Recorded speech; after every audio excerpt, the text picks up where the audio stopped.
Quisiera por favor una vez más que fueran conmigo al Evangelio de Mateo y vamos a leer en el capítulo 6, Evangelio de Mateo capítulo 6, los versículos 9 al 13.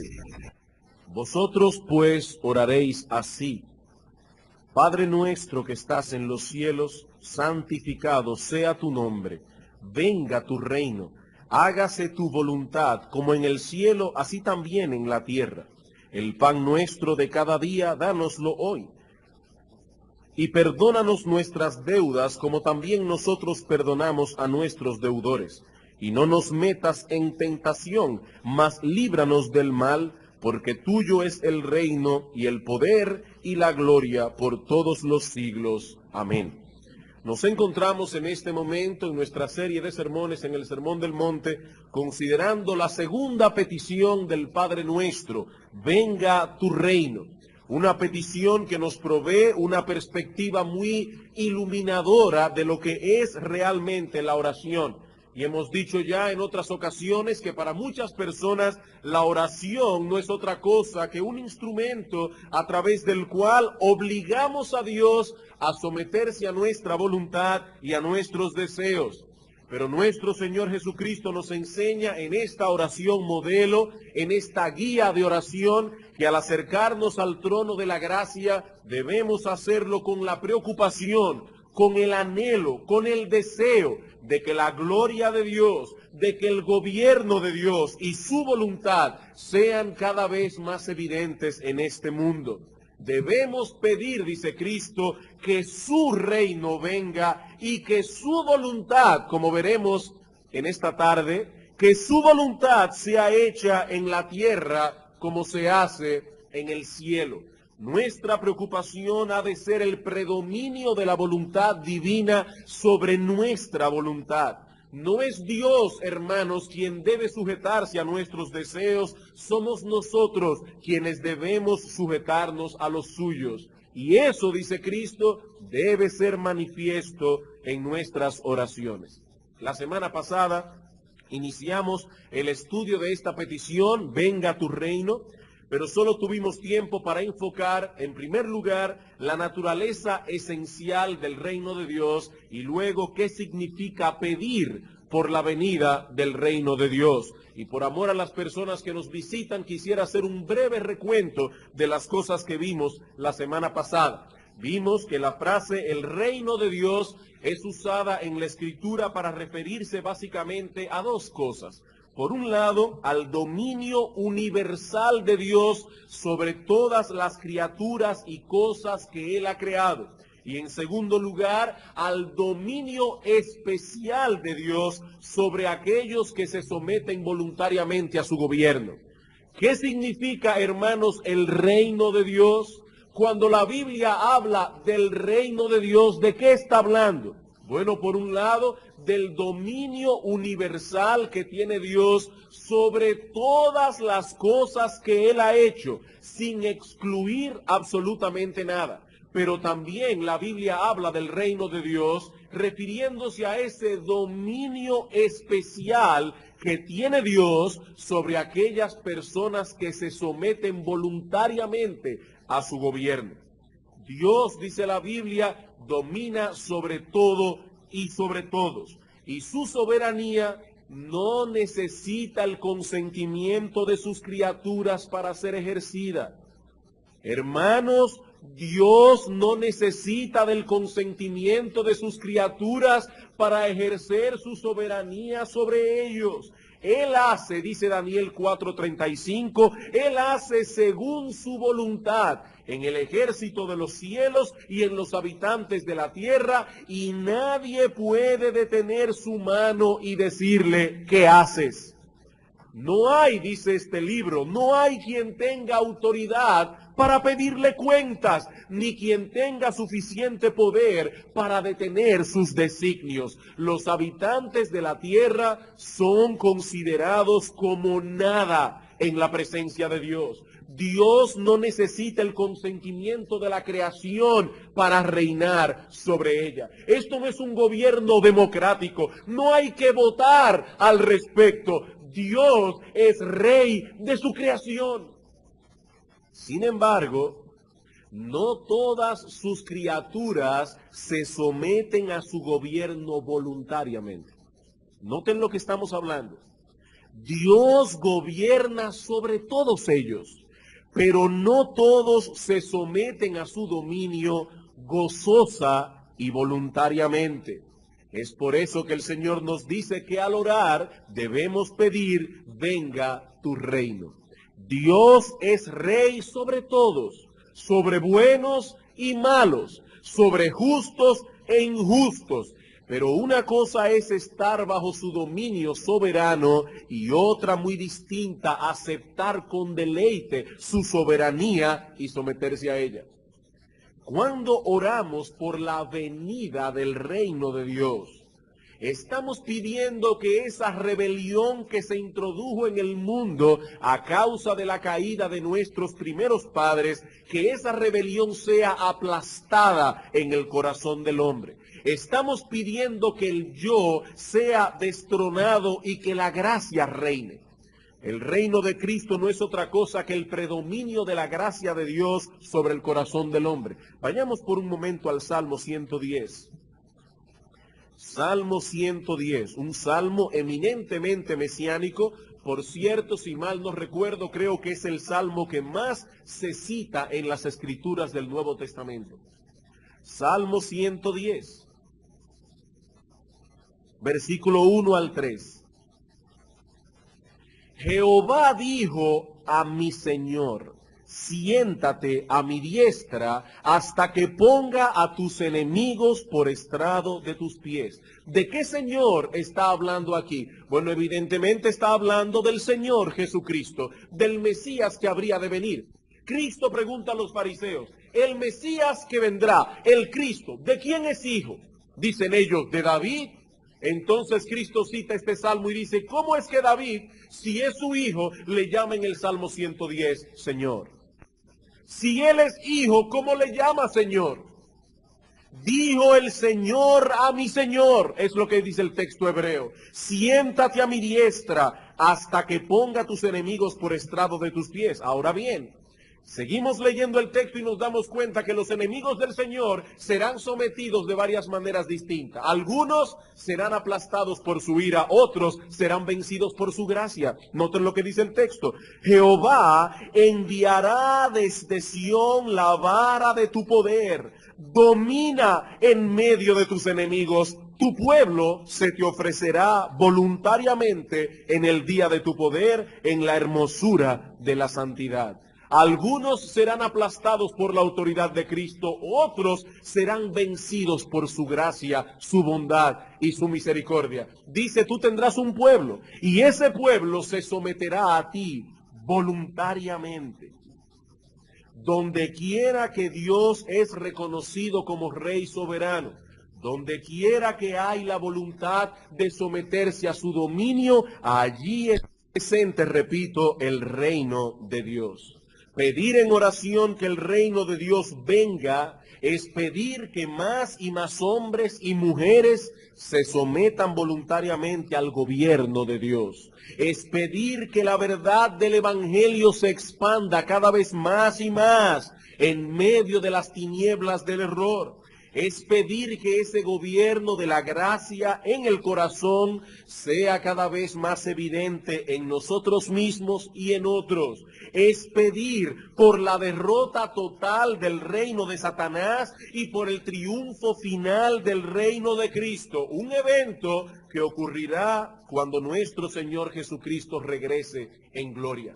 Pedir por la venida del reino es pedir por el apresuramiento de la segunda venida de Cristo. Hermanos, el reino de Cristo ya está aquí. Cristo dice, bienaventurados los pobres en espíritu, porque de ellos es el reino de los cielos. El reino de Cristo ya está aquí, pero aguardamos aún su manifestación final. Vamos a Hebreos capítulo 2. Aguardamos aún su manifestación final. ¿Y cuándo será eso? Cuando nuestro Señor Jesucristo regrese en gloria. Hebreos capítulo 2, versículo 5.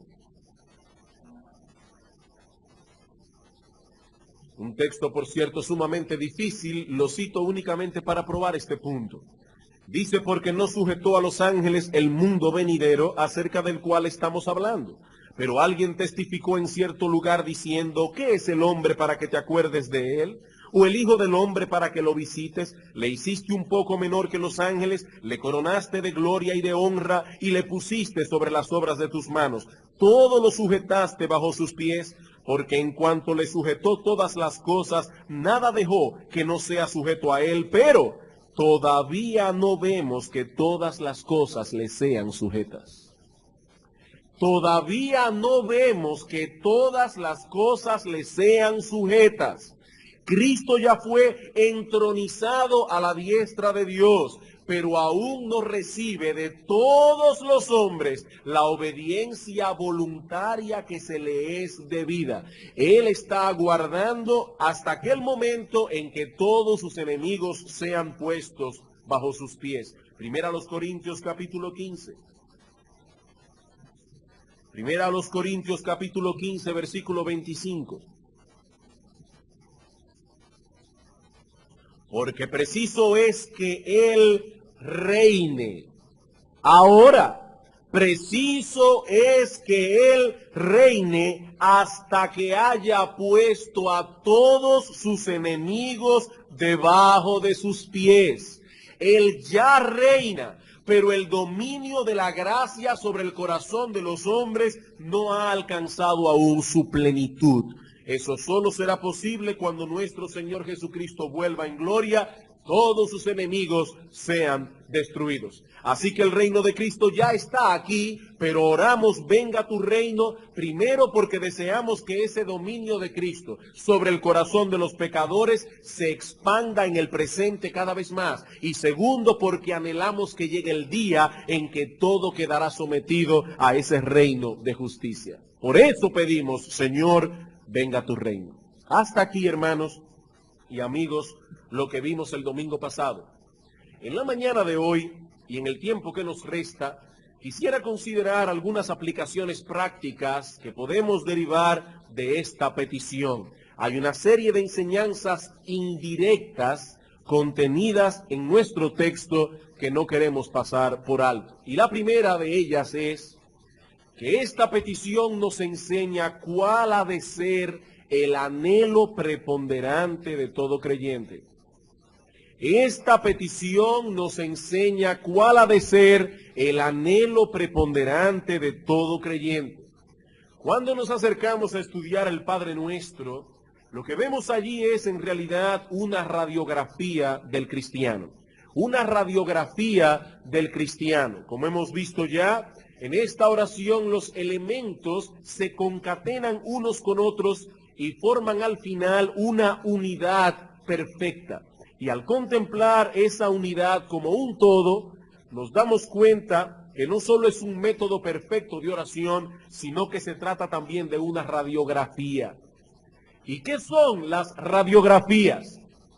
Bueno, las radiografías se usan para revelar aquello que no se ve a simple vista. Supongamos que usted ha tenido un accidente, se cayó de una bicicleta y siente un dolor muy agudo en uno de sus costados. Es posible que alguna de sus costillas se haya fracturado, pero no lo sabemos con exactitud. ¿Qué debemos hacer entonces? Bueno, tomarse una radiografía, porque la radiografía revelará lo que está sucediendo dentro de usted, lo que está sucediendo y que no se puede ver a simple vista. ¿Y qué estamos diciendo ahora? Que esta oración modelo, el Padre Nuestro, es una radiografía, porque nos revela aspectos del cristiano que no se ven a simple vista. Nosotros vemos al cristiano venir a la iglesia, nosotros vemos al cristiano predicar el evangelio a otros, nosotros vemos al cristiano a veces leer la Biblia, pero no podemos ver lo que hay en su corazón. El Padre Nuestro, esta oración modelo, es una radiografía, porque nuestras oraciones reflejan cuáles son nuestros anhelos más profundos, cuáles son las cosas que nos inquietan, cuáles son las cosas que nos preocupan.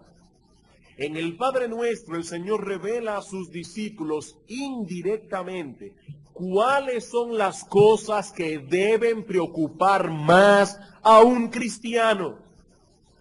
Ahora, para ser fiel al exégesis de nuestro texto, admito que esa no es la enseñanza directa de nuestro texto.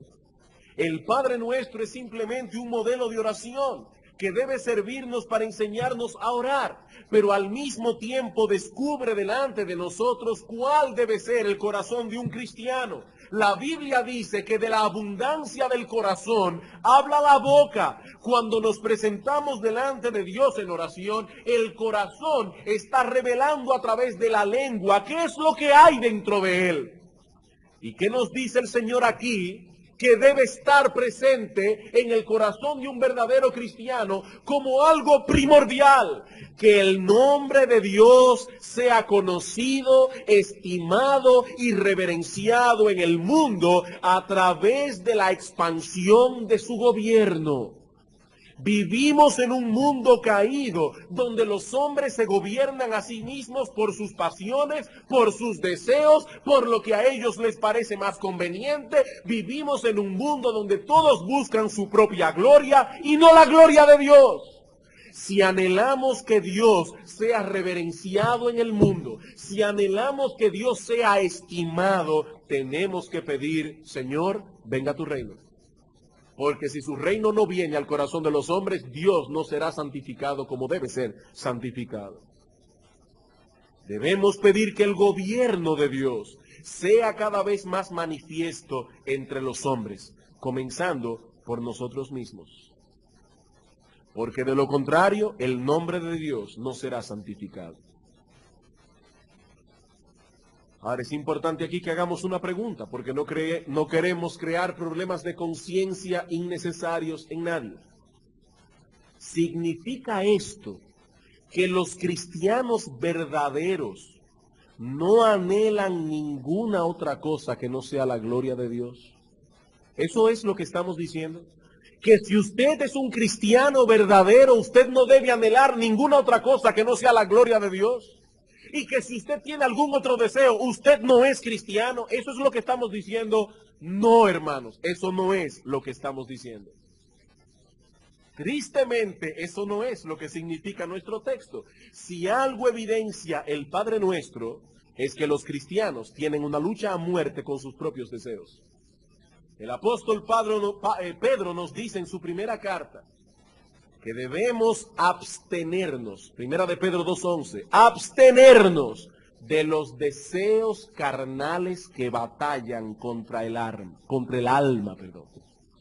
Esos deseos aún están allí, en pie de guerra, batallando, dice Pedro, contra nuestras almas. Ahora, noten algo interesante. ¿Saben por qué esos deseos batallan contra el alma? Porque si somos cristianos, esos deseos ya no tienen nuestro consentimiento tan fácilmente como antes. En el impío los deseos no batallan, porque en el impío esos deseos carnales tienen su consentimiento. En el caso del cristiano, esos deseos guerrean, están en pie de guerra, en pie de lucha, porque ya no tienen nuestro consentimiento tan fácilmente como antes. Aparte de que otros deseos ocupan nuestro corazón. ¿Qué debemos hacer entonces? Perseguir conscientemente esos deseos santos que forman parte de la nueva naturaleza que hemos recibido en Cristo. Debemos meditar en esto. Debemos orar por esto, por la gloria de Dios, la venida de su reino, el predominio de su voluntad. El Señor nos enseña en esta oración modelo que esas cosas deben tener prioridad por encima de nuestra provisión material, por encima de nuestro perdón, por encima de nuestra protección. Antes que pedir por el pan nuestro de cada día, antes que pedir por el perdón de nuestros pecados, antes que pedir, Señor, líbranos del mal, debemos pedir, santificado sea tu nombre, que venga tu reino y que tu voluntad sea hecha. Esa es la misma enseñanza que encontramos al partir del versículo 19 de este capítulo y hasta el final del capítulo 6 de Mateo. Hay una lucha de intereses, si se puede decir así, que se libra en el corazón del creyente. La lucha entre hacer tesoros en la tierra o hacerlos en el cielo. La lucha entre servir a Dios o a las riquezas. La lucha entre afanarnos por nuestras necesidades materiales o buscar el reino de Dios. Y la conclusión final de Cristo es esta: no os afanéis por vuestra vida. Aquí mismo en Mateo 6. No os afanéis por vuestra vida. Buscad primeramente el reino de Dios y su justicia. Ese es el principio que debe gobernarnos, no solo al orar, pero principalmente al orar. Antes de pedir por nuestra provisión diaria, debemos pedir por la santificación del reino de Dios por la santificación del nombre de Dios a través de la venida de su reino. Hermano, déjame hacerte algunas preguntas. ¿Cuál es tu preocupación principal? Si pudiéramos hacer un sondeo de tus pensamientos, tomamos una especie o hacemos una especie de, buscamos alguna compañía de Gallup espiritual y te hacen un sondeo interior para ver cuáles son tus preocupaciones principales. ¿En qué te pasas la mayor parte del día pensando? ¿Cuáles son las cosas que te intranquilizan? Sí sabemos que tienes cuentas que pagar, que tienes hijos que criar, que tienes una vida que sostener, todo eso lo sabemos. Pero ¿qué tanto te preocupa el reino de Dios? ¿Es tu mayor inquietud que el gobierno de Dios en el mundo se expanda cada vez más y más? Hermano, ¿qué tanto te duele ver cómo prolifera el error, incluyendo aún en iglesias evangélicas? ¿Qué tanto te duele ver cómo el arminianismo, que destrona a Dios, se está expandiendo cada vez más y más? O que en tal o cual iglesia está sufriendo persecución y es impedida de hacer su labor. Hermanos, ese debe ser, dice Cristo, nuestra preocupación principal. Eso es lo que Cristo nos enseña indirectamente en este modelo de oración. Si pudiésemos hacer una radiografía de tu alma, ¿qué veríamos allí? Tenemos ahora la radiografía delante de nuestros ojos. Hermano, ¿qué veríamos allí? ¿En qué posición encontraríamos situado tu preocupación por el reino de Dios? Porque Cristo dijo que debe estar por encima de cualquier otra preocupación, incluso la preocupación por la comida o el vestido. Cuando escuchamos un reporte sobre la obra en Pakistán, la obra de Dios en Pakistán, como oíamos hace unas semanas atrás, o cuando anunciamos a la iglesia, como anunciamos el miércoles pasado, que pensamos enviar a 2 de nuestros diáconos a Cuba para contactar personalmente cuál es la situación del evangelio allí y de qué modo podemos nosotros ayudar. Hermanos, eso debe ser para nosotros una preocupación de primer orden.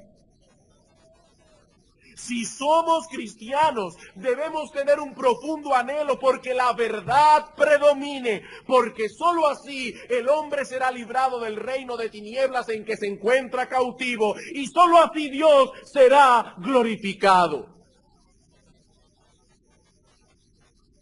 Hermano, Satanás reina a través del pecado y a través de la ignorancia. Satanás reina a través del pecado y a través de la ignorancia. ¿Qué pediremos entonces? Señor, venga tu reino. Gobierna, oh Dios, por medio de tu gracia y por medio de tu verdad, y despeja la ignorancia y el error. Y una vez más yo te pregunto, hermano, ¿es ese tu anhelo principal? ¿O te estás dejando arrastrar por esos deseos carnales que batallan contra tu alma? Si vamos a orar con sinceridad, venga tu reino. Debemos estar dispuestos a mantenernos en pie de guerra. Y estoy escogiendo mis palabras, es en pie de guerra.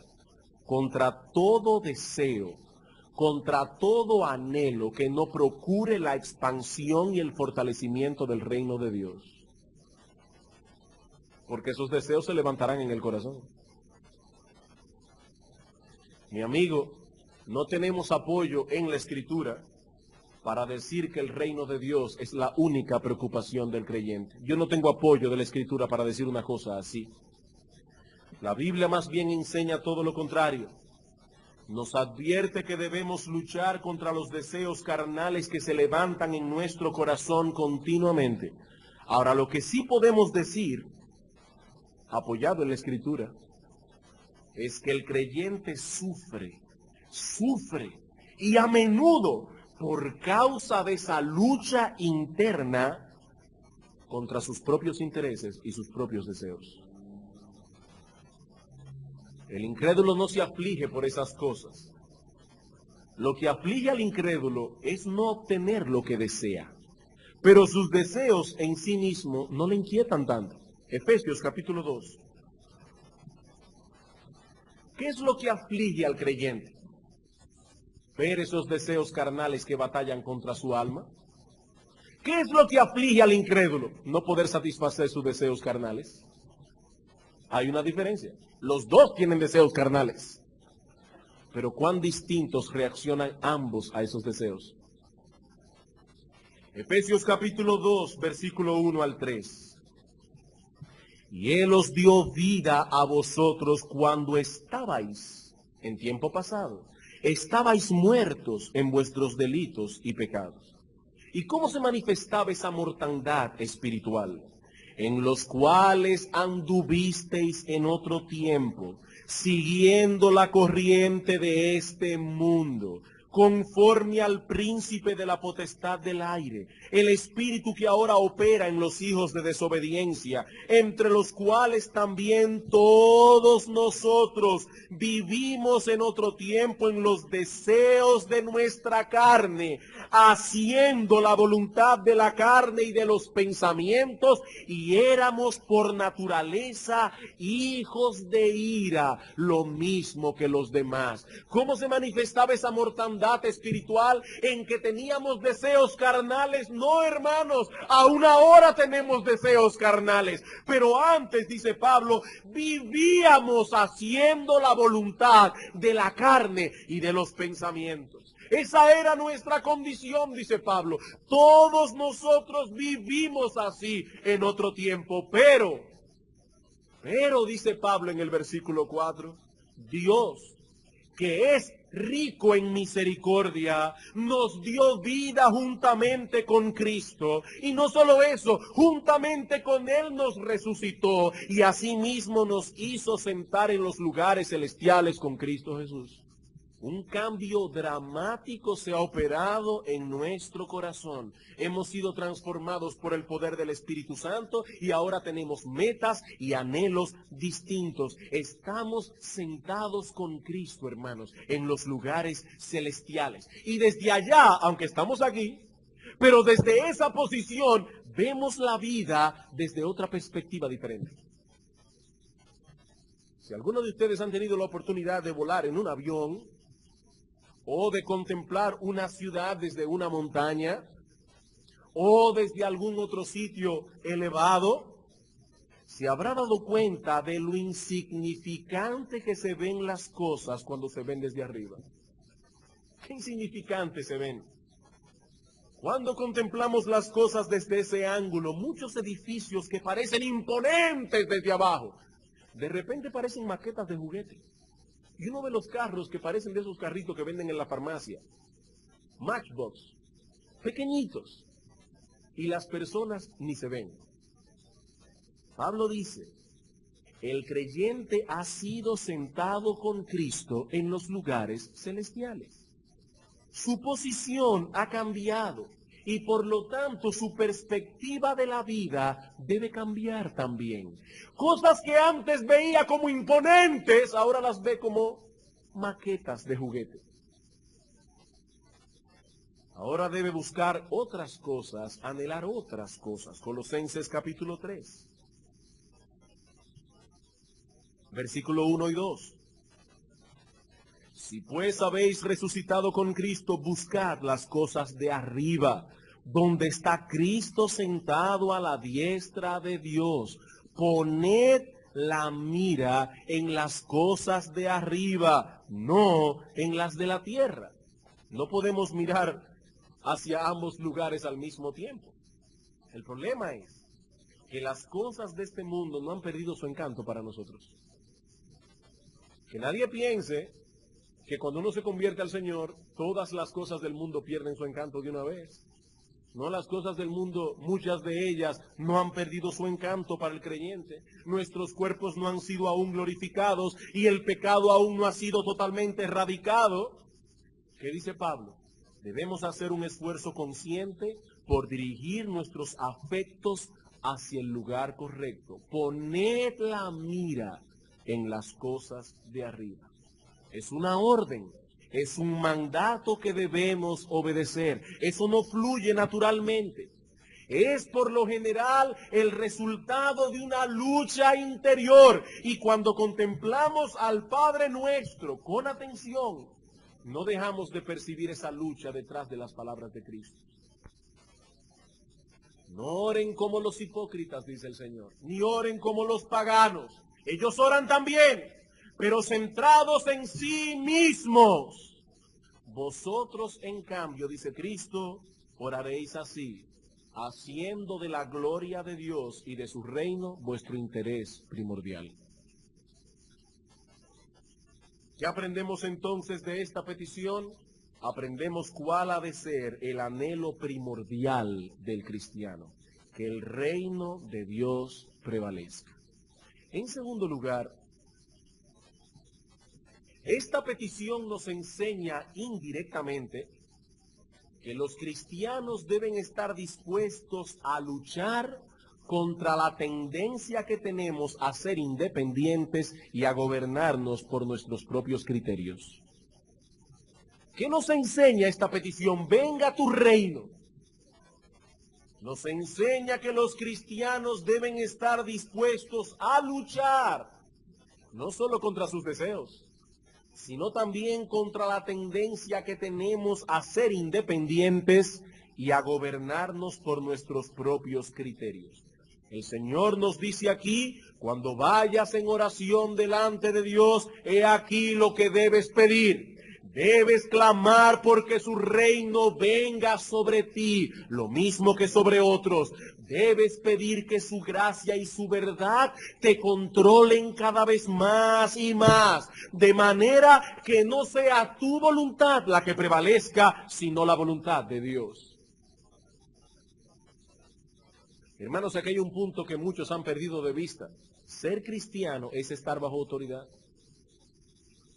Y entre paréntesis, no solo bajo la autoridad de Dios, sino bajo las autoridades que Dios ha puesto en el mundo.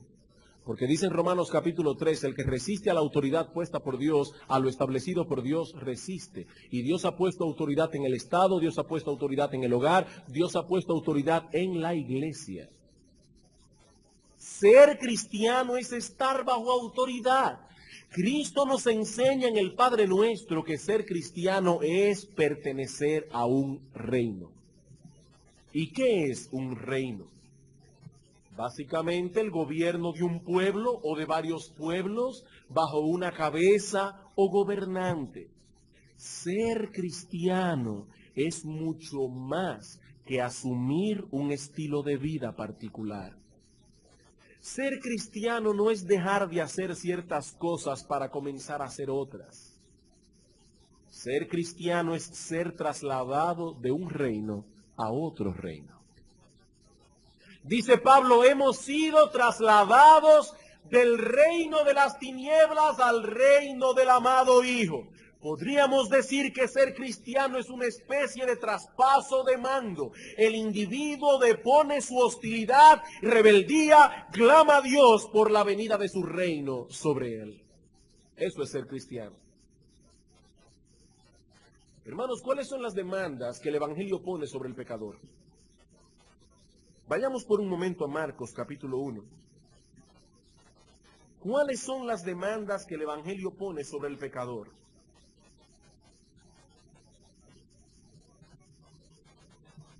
Si alguien nos preguntara a nosotros, como aquel carcelero de Filipos preguntó al apóstol Pablo, señores, ¿qué debo hacer para ser salvo?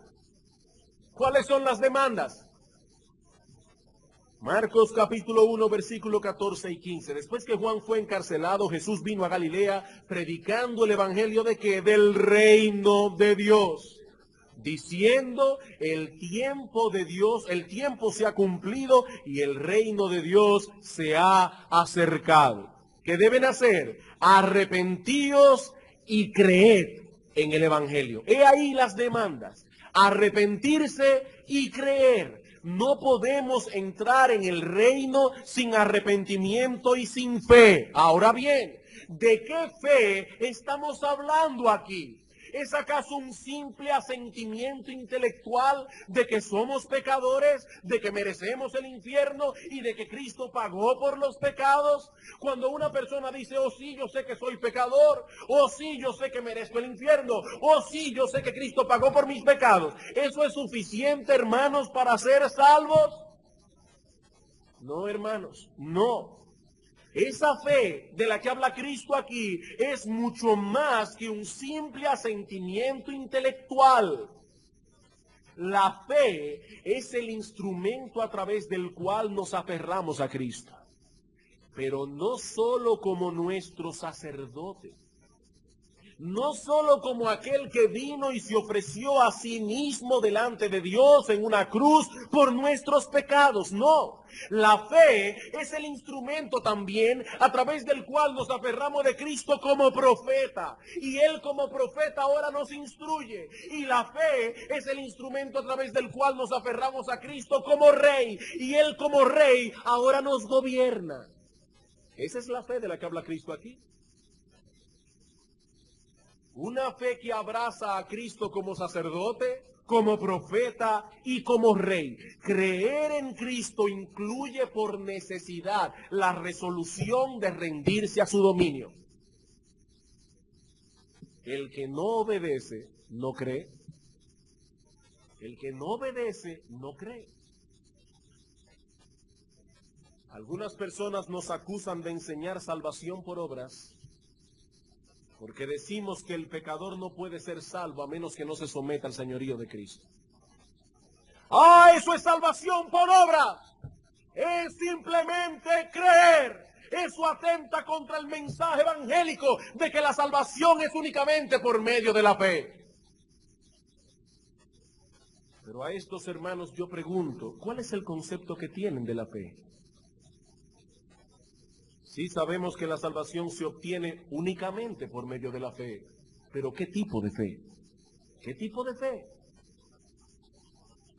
Cuando alguien dice creer en Cristo, está diciendo que confía en Él, ¿no es así? Si una persona dice yo creo en Cristo, ¿qué está diciendo? Yo confío en Cristo. Y por consecuencia lógica también está afirmando que no confía en sí mismo. Que no confía en sí mismo. Que Él ha determinado guiar su vida de acuerdo al criterio infalible de Cristo y no de su propio criterio. Eso es lo que está diciendo. Yo creo en Cristo, yo no creo en mí.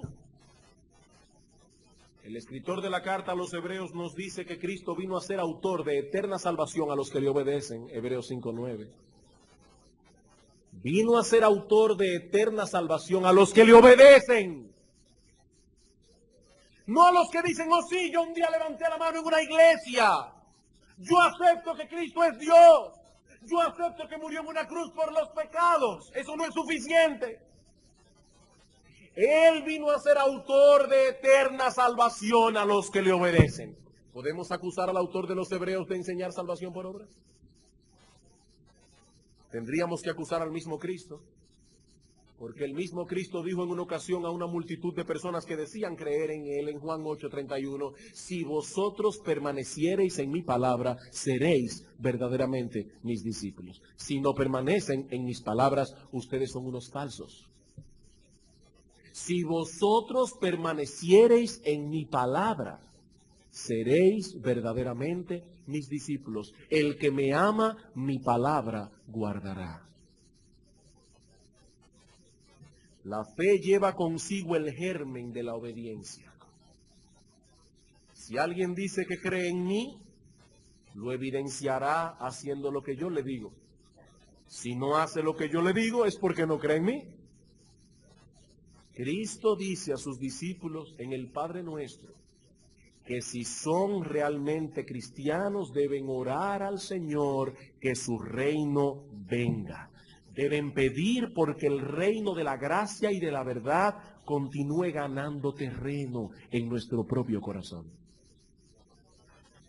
Nadie puede orar con sinceridad conforme a este modelo de oración si no está dispuesto a luchar contra esa tendencia que hay en todos nosotros a ser independientes y a guiarnos por nuestros propios criterios. Nadie puede orar con sinceridad conforme a esta oración, a menos que no esté dispuesto a sacrificar su independencia, a dejar de guiarse por sus propios criterios. Hermanos, observen otra vez qué es lo que estamos pidiendo. Venga tu reino. Estamos pidiendo a Dios por la venida de su gobierno, por el predominio de su gobierno sobre nosotros. ¿Cómo podemos pedir tal cosa si no estamos dispuestos a someternos? Si cada vez que vamos a tomar una decisión, el consejo que predomina es el consejo de nuestro propio corazón. Hermanos, la Biblia dice que el corazón es engañoso más que todas las cosas. No existe una cosa más engañosa que el corazón. Por eso en el mismo libro de Proverbios dice que el que confía en su corazón es un necio. Es un necio. Pero hermanos, ¿acaso no es verdad que la mayoría de las veces consultamos el corazón? Hermano, ven acá, ¿y por qué tú hiciste eso? Ah, es que yo sentí, es que yo supuse, es que a mí me pareció. Cuando oramos al Señor, venga tu reino, estamos pidiendo que su gracia y su verdad, la verdad que Él nos ha revelado en su palabra, predomine por encima de nuestros sentimientos, predomine por encima de nuestro parecer y predomine por encima de nuestras suposiciones. Estamos diciendo a Dios que no queremos ser independientes y que estamos dispuestos a someternos a Él, aunque no nos guste lo que se nos ha mandado.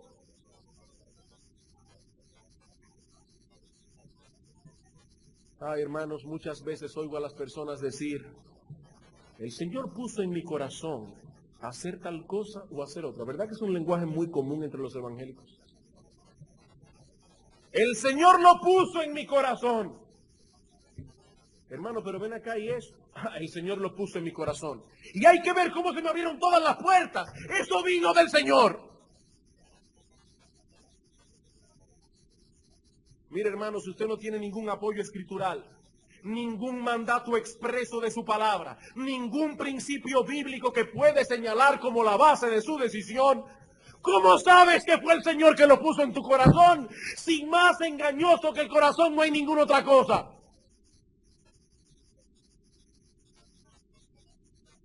¿Quién te dijo que fue el Señor que te lo puso en tu corazón? Engañoso es el corazón. Por eso es que dice la Biblia que el que se aparta su propio deseo busca. Hay personas que viven tomando decisiones y son incapaces de pedir un consejo a nadie, ni siquiera a sus pastores, y uno no los ve. ¿Y saben por qué? Porque están buscando sus propios deseos, porque no quieren oír algo diferente a lo que desean hacer y se apartan. Dice Proverbios 18 que todo aquel que se aparta está buscando sus propios deseos. Esa persona no puede orar con sinceridad: Señor, venga tu reino. No puede orar con sinceridad: venga tu reino. No tiene ese derecho. Porque en realidad Él no quiere que el reino de Dios venga. se está guiando por su propio corazón.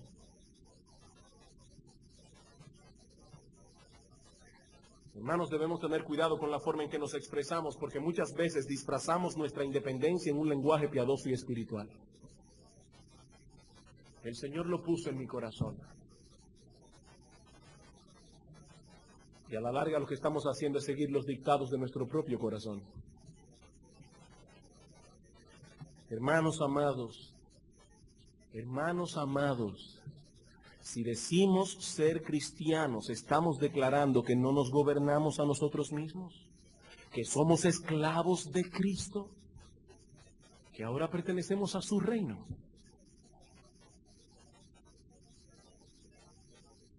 Y como vemos que aún queda mucho pecado en nosotros que mortificar, mucha rebeldía que deponer, muchos deseos que sacrificar, tenemos que pedir, venga a tu reino.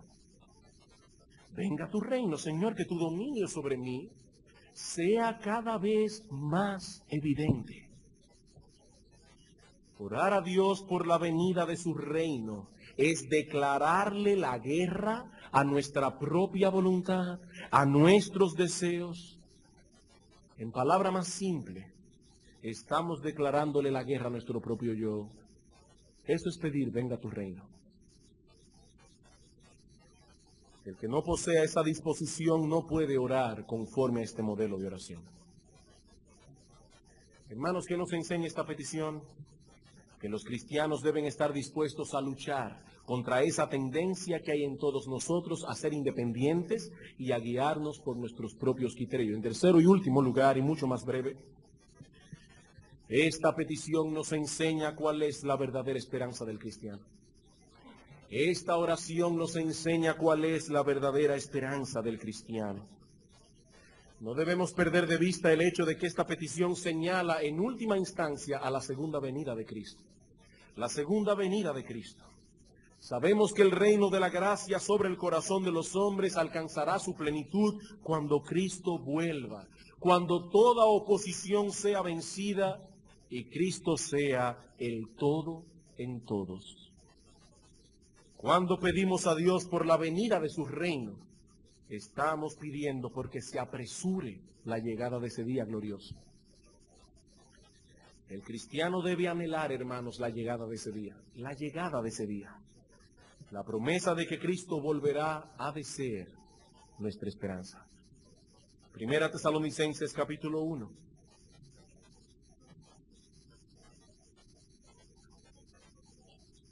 Primera Tesalonicenses capítulo 1, versículos 9 al 10.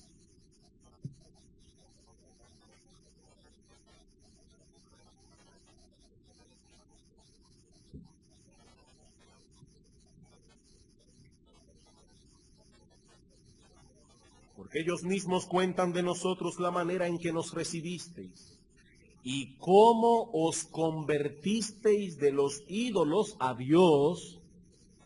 Y noten ahora, primero, para servir al Dios vivo y verdadero, y segundo, para esperar de los cielos a su Hijo. Hermanos, nosotros nos convertimos para esas dos cosas, para servir a Dios y para esperar a Jesucristo, que viene del cielo. Filipenses capítulo 3, versículo 20 al 21.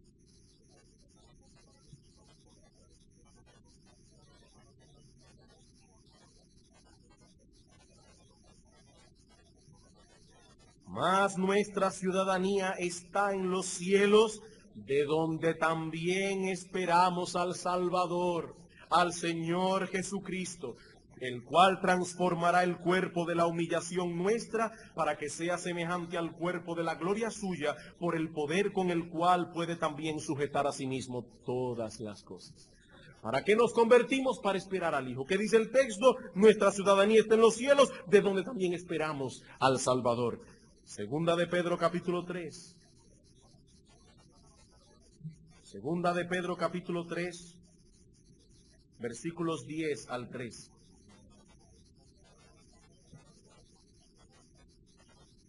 Pero el día del Señor vendrá como ladrón en la noche, en el cual los cielos pasarán con gran estruendo, y los elementos ardiendo serán deshechos, y la tierra y las obras que en ellas hay serán quemadas. Puesto que todas estas cosas han de ser deshechas, ¿cómo no debéis vosotros andar en santa y piadosa manera de vivir, esperando y apresurándoos para la venida del día de Dios, en el cual los cielos encendiéndose serán deshechos y los elementos siendo quemados se fundirán? Pero nosotros esperamos, según sus promesas, cielos nuevos y tierra nueva, en los cuales mora la justicia. ¿Qué estamos esperando? Dice Pedro, esperando y apresurándoos para la venida de ese día. Hermanos, el Señor Jesucristo nos prometió que vendría otra vez.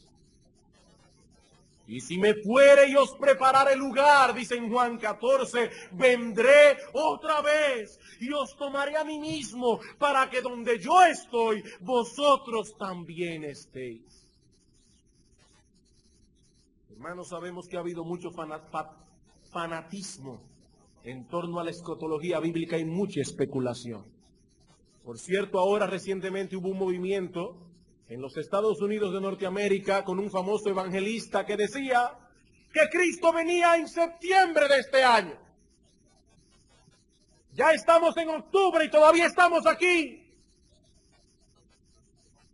Sí, hermanos, sabemos que ha habido mucha especulación, mucho fanatismo en torno a la escatología.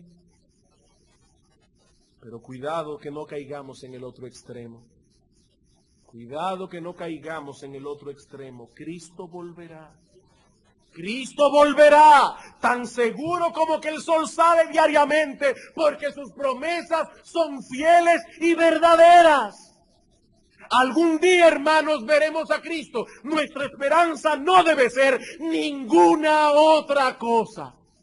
Nosotros nos convertimos para esperar a Cristo, no para esperar que el negocio prospere. Yo no estoy diciendo que esté mal que el negocio prospere o que deseemos que el negocio prospere. Lo que estoy diciendo es que esa no debe ser nuestra esperanza. Sí puede ser que tu situación económica mejore. Puede ser que tus negocios prosperen. Puede ser que desaparezca un serio problema de salud que tienes. Puede ser que encuentres un compañero o una compañera. Todo eso es posible. Pero aquí no estamos hablando de una mera posibilidad. Aquí estamos hablando de una promesa segura. Cristo descenderá del cielo. Y los que murieron en Él resucitarán primero. Y luego, todos aquellos de nosotros que estemos vivos para ese momento, si estamos vivos, seremos arrebatados juntamente con ellos para recibir al Señor en el aire. Y así, dice Pablo, estaremos siempre con el Señor. ¿Y saben qué añade el apóstol Pablo? Alentados unos a otros con estas palabras. ¿Cuál es nuestro aliento? ¿Cuál es nuestro estímulo? El Señor volverá. Hermanos, no permitamos que las preocupaciones y afanes de este mundo nos quiten nuestro gozo. Tenemos una esperanza ciertísima. Pero si no traemos estas cosas continuamente a nuestro corazón, si no damos prioridad a esta petición en nuestras oraciones, hermanos, ¿cómo podremos derivar de esta promesa todo el consuelo que Dios depositó en ella? Cristo nos enseñó que al orar debíamos pedir por la venida de su reino. ¿Y qué implica eso? Pedir como el apóstol Juan: sí, ven, Señor Jesús. Antes de concluir, quisiera dirigirme brevemente a las personas que nos visitan en esta mañana. Mi amigo, ¿alguna vez tú has pedido a Dios de corazón que su reino venga sobre ti? No los beneficios de su reino. ¡Ah, yo quiero paz! ¡Yo quiero felicidad! ¿Sabe qué dice el apóstol Pablo? Que el reino de Dios no es comida ni bebida, sino justicia, paz y gozo en el Espíritu Santo. Mi amigo, ¿alguna vez tú has pedido de corazón que el reino de Dios venga sobre ti? ¿Alguna vez has estado dispuesto a claudicar? ¿Alguna vez has estado dispuesto a renunciar al gobierno de tu propia vida para que sea Dios quien te gobierne a través de su gracia y a través de su verdad? ¿En cuál reino estás tú? ¿En cuál reino estás tú? Porque no se puede estar en los dos al mismo tiempo. Dos reyes que se oponen entre sí no pueden ser entronizados en el mismo corazón al mismo tiempo. Amigo mío, ¿cuál es tu rey? ¿Cuál es tu rey? ¿Es Cristo el rey de tu vida o eres tú de aquellos hombres de los que Cristo habla en la parábola que dijeron, no queremos que este reine sobre nosotros? Cristo dijo que no se puede servir a dos señores, porque se aborrecerá al uno y se amará al otro, o se estimará al uno y se menospreciará al otro. Y una vez más yo te pregunto, ¿a quién le debes tu lealtad? Quiere el Señor ayudarnos en esta mañana a evaluar con objetividad estas cosas. Pero sobre todo es nuestro deseo y es nuestra oración que Él obre hoy aquí en medio nuestro con poder, de tal manera que muchos puedan ser traídos cautivos a la obediencia de Cristo. ¿Y cuál es la invitación del Señor? La que encontramos en Mateo capítulo 11. Venid a mí todos los que estáis trabajados y cargados, yo os haré descansar. Llevad mi yugo sobre vosotros y aprended de mí, que soy manso y humilde de corazón, y hallaréis descanso para vuestras almas, porque mi yugo es fácil y ligera mi carga. Amigo mío, ¿cuál es el yugo que está sobre tu cuello? ¿El yugo del pecado, del diablo, de las tinieblas? ¿O el yugo de Cristo, de su gracia y de su palabra? Cristo dice, mi yugo es fácil, es ligera mi carga. Vamos a orar.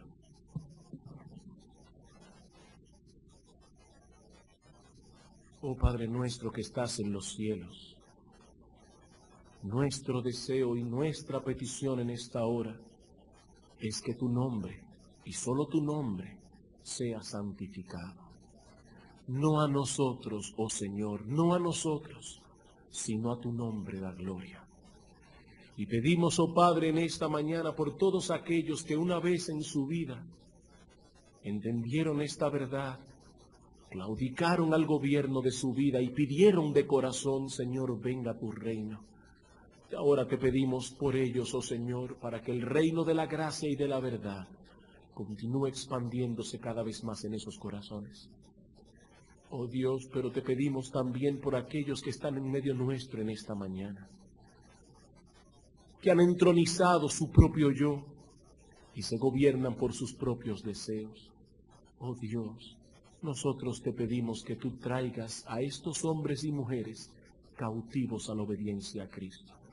Oh Padre nuestro, que tu reino venga sobre esta congregación, en un sentido o en el otro.